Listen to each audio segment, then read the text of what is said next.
Hi, kindergarten, first and second grade leaders. We are preparing for August 5th in our series called Amped, where we are learning to live fully alive for God by knowing stories from the Bible, by understanding things about who God is, so that we can follow Him with our whole lives. This week, we are teaching one of my very most favorite stories from the Bible, Esther.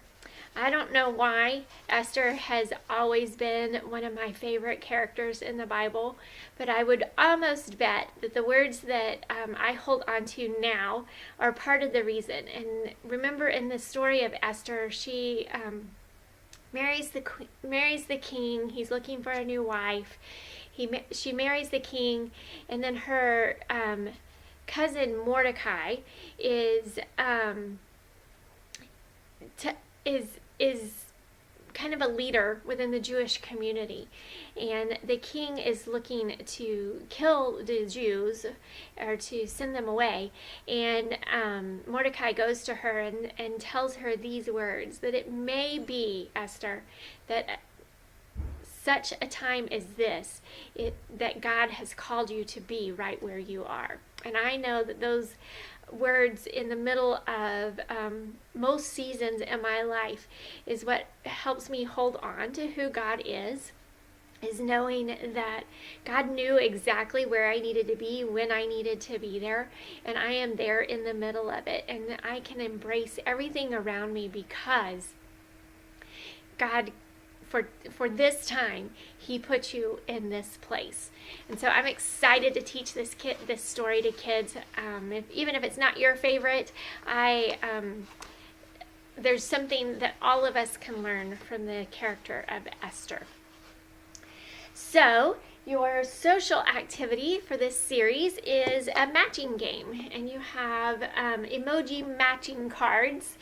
This is supposed to be played like a memory game, or so you just lay out all the cards, and kids are supposed to find matches. Now, I know everybody plays it a little differently, so why don't you just decide what your small group is going to do as far as how many turns everybody gets and how many cards they get when they get it, and all of those things. You have discretion with your small group of figuring out how you play that. And I'd remind the kids that even if they played it a different way next week, that this is how you're going to play it today. It'll be okay that everybody has to learn a little bit different rules. Then we'll move into large group and talk about Esther. And then you will move into small group time. Oh, here it is. Then you'll move into your small group time. And in your small group baskets, you will have a roll of white paper and some funny looking shapes. Those are supposed to be like rocks. I don't know if you've ever been rock climbing, but those are supposed to look like the holds on a rock climbing wall. And what we want you guys to do is to take those holds and to put them in order and tape them onto your paper to make it look like you have a rock climbing wall. And then lay out your paper on the floor and see if kids can act like they're climbing up the rock wall. I know that our paper is going to get destroyed.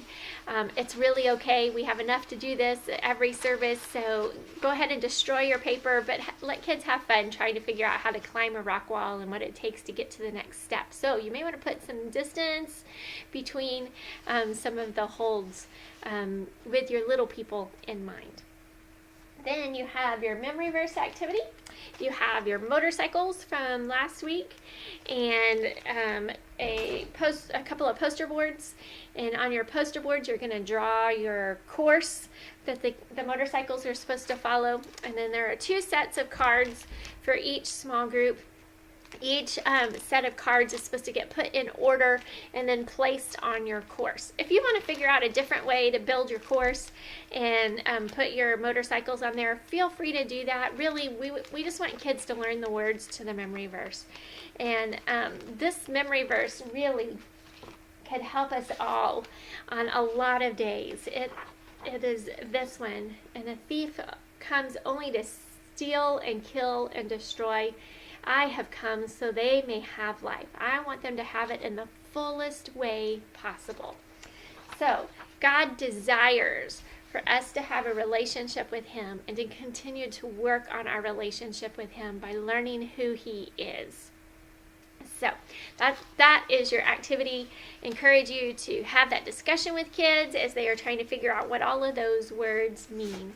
Then you will pray and dismiss. And next week we are going to allow the 4-year-olds, 5-year-olds who are about to be in kindergarten to come and tour and see what we do in small groups. And so if I bring a group of kids through your small group time, you will know that we're showing the new ones what they're going to do. And then on the 19th, we move up into our new small groups. And I am just so thankful for those of you that invest in our littlest ones to help them set the stage for how they're going to continue to grow in the years to come. Your love, your care, your discipline, your concern, your willingness to learn and grow, all of those things are not in vain, because we are seeing 5th graders graduate and ready to go to their next level because of the investment you made in them when they were younger. So thank you for everything you do. I will see you guys soon. We're going to try to do a huddle next week, and I would love to have all of you with us as we gear up and get ready for the next season in All Star Kids.